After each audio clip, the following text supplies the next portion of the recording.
ये वीडियो मेरे उन दोस्तों के लिए जो साहित्य प्रेमी है और जो किताबें पढ़ना बहुत पसंद करते हैं। और आज मैं लेकर आई हूँ दीवार में एक खिड़की रहती थी, विनोद कुमार शुक्ल जी की लिखी किताब, साहित्य अकादमी से सम्मानित किताब। और ये किताब मैं हर किसी को हाईली रिकमेंड करती हूँ, क्योंकि ये किताब आपको बहुत कोमल बनाती है, बहुत सुंदर बनाती है, आपकी आत्मा का विस्तार करती है, आपको व्यापक बनाने के लिए प्रेरित करती है।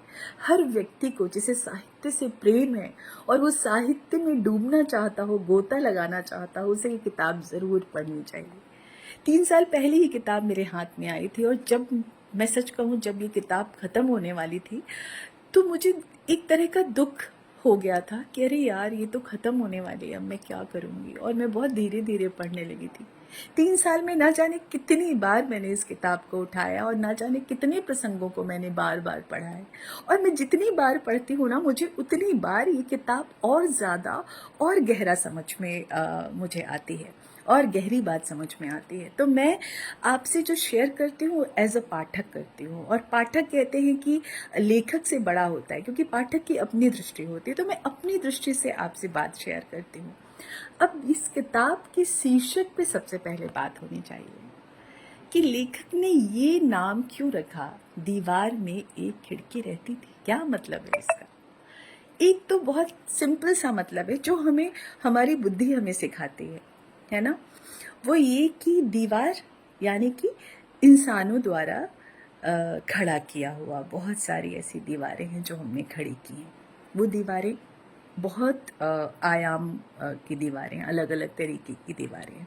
खिड़की यानी प्रकाश, रोशनी। दीवार में अगर खिड़की नहीं होगी तो भीतर कोई रोशनी नहीं होगी, अंधेरा ही अंधेरा होगा। इसलिए दीवार तभी उपयोगी होती है जब उसमें खिड़की होती है। तो खिड़की रोशनी का प्रतीक है। तो एक अर्थ तो ये है। दूसरा अर्थ मेरी दृष्टि से मुझे ये समझ में आता है कि दीवार यानी हमारा शरीर, खिड़की हमारी आत्मा। यानी कि शरीर रूपी दीवार में खिड़की रूपी आत्मा, जो हमें प्रकाशित करती है, प्रकाश की ओर ले जाती है। हमारे जीवन में उजाला तभी होगा जब हमारी आत्मा रूपी खिड़की खुली होगी। तो मुझे इसका ये अर्थ समझ में आता है, दीवार में एक खिड़की रहती है। अब मैं बात करूंगी इस किताब की जो मेरे सबसे प्रिय पात्र है उसकी, और वो बहुत सुंदर प्रतीक है खिड़की की। वो है बूढ़ी अम्मा। बूढ़ी अम्मा से मिलने के लिए रघुवर प्रसाद को और सोनसी को खिड़की के पार उतरना पड़ता है, यानी कि रोशनी में जाना पड़ता है। बूढ़ी अम्मा रोशनी में रहती है, और बूढ़ी अम्मा प्रतीक है प्रकृति की। जब आप बिल्कुल प्राकृतिक होते हैं, अपने मौलिक स्वरूप में होते हैं, तो आप प्रकृति की तरह होते हैं, यानी कि व्यापक होते हैं, दिव्य होते हैं। आपके लिए मैं में सब और सब में मैं वाला डेफिनेशन जो है ना, वो बूढ़ी अम्मा के साथ है। बूढ़ी अम्मा के लिए रघुवर प्रसाद और सोनसी कोई दूसरे नहीं है। इसलिए बूढ़ी अम्मा अपनी सबसे कीमती चीज़ भी उन्हें दे देती है, सोने का कंगन। जब उन्हें ठंड लगती है तो उन्हें चाय बना कर देती है।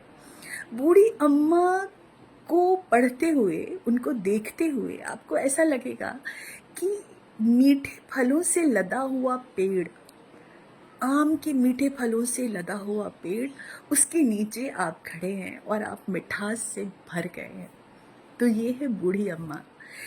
इस किताब को समझने के लिए हर किरदार को समझना बहुत ज़रूरी है। तो मैं अगले एपिसोड में मैं बाकी किरदारों पे बात करूँगी। लेकिन अगर आप मुझे सुन रहे हैं तो मुझे सुनने के लिए दिल से आपका बहुत आभार।